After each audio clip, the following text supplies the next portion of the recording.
और पानीपत से इस वक्त की एक बड़ी खबर सामने आ रही है। ऑड इवन फॉर्मूले का विरोध किया जा रहा है। ई रिक्शा चालक और ऑटो चालकों ने विरोध किया।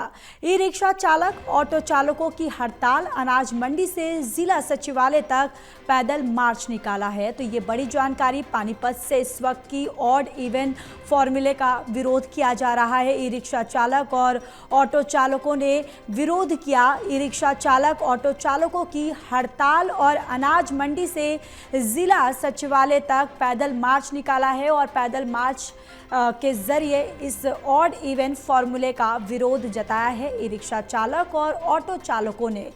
तो ये बड़ी जानकारी, जहां ई रिक्शा चालक और ऑटो चालकों की हड़ताल, अनाज मंडी से जिला सचिवालय तक पैदल मार्च निकाला गया है। दरअसल ऑड इवन फॉर्मूले का विरोध जताया जा रहा है।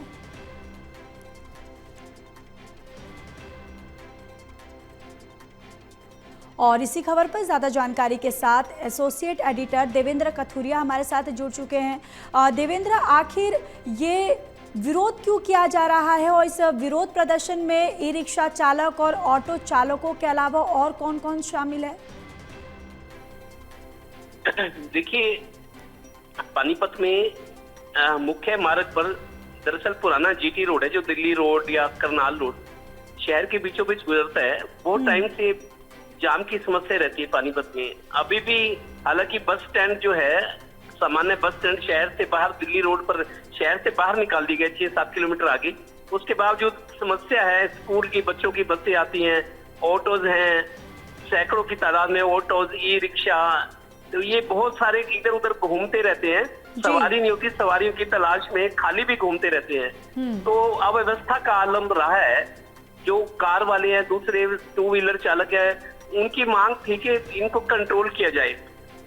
पहले भी 2 बार ऑड इवन फार्मूला लागू हुआ है, लेकिन किन्हीं न किन्हीं कारणों से उसको खत्म कर दिया गया। अब फिर चूंकि त्योहार आगे, दिवाली दशहरा है, त्योहार आने के कारण अब ये था कि थोड़ी सी प्रशासन पर और जनप्रतिनिधियों पर दबाव था लोगों का कि व्यवस्था सुधारी जाए। तो 1 हफ्ते का ट्रायल था पहले, तीसरी बार, और 1 हफ्ता फिर बढ़ाया गया। लेकिन अब ऑटो और ई रिक्शा चालक जो सैकड़ों की तादाद में, उनका कहना है कि एक दिन हमारा नंबर आता है, एक दिन दूसरे चलाते हैं। तो हमारी बैंकों की किस्तें हैं, लोन लेकर लिया हुआ है, घर के खर्चे हैं, हमारा गुजारा नहीं चलता जी। घर परिवार चलाना है, भरण पोषण की जिम्मेदारी है, बच्चों की पढ़ाई है, और फिर बैंक की किस्तें देनी है। इसी वजह से इन्होंने अल्टीमेटम दिया था और आज मार्च निकाला है। काफी सैकड़ों की तादाद में थे। कांग्रेस पार्टी ने इनको समर्थन दिया है कि आपकी रोजी रोटी पर संकट है, हम आपके साथ हैं। लिहाजा सरकार को ज्ञापन दिया गया, चेतावनी दी गई है। एक सांकेतिक हड़ताल थी आज की कि अगर हमारी मांग पूरी नहीं होती है, ऑड इवन फार्मूले को खत्म किया जाए, क्योंकि हमारे रोजगार पर और कमाई पर असर है। अब देखना है प्रशासन क्या फैसला लेता है। फिलहाल गेंद जो है प्रशासन के पाले में है। जी बिल्कुल। चलिए देवेंद्र, तमाम जानकारी के लिए धन्यवाद।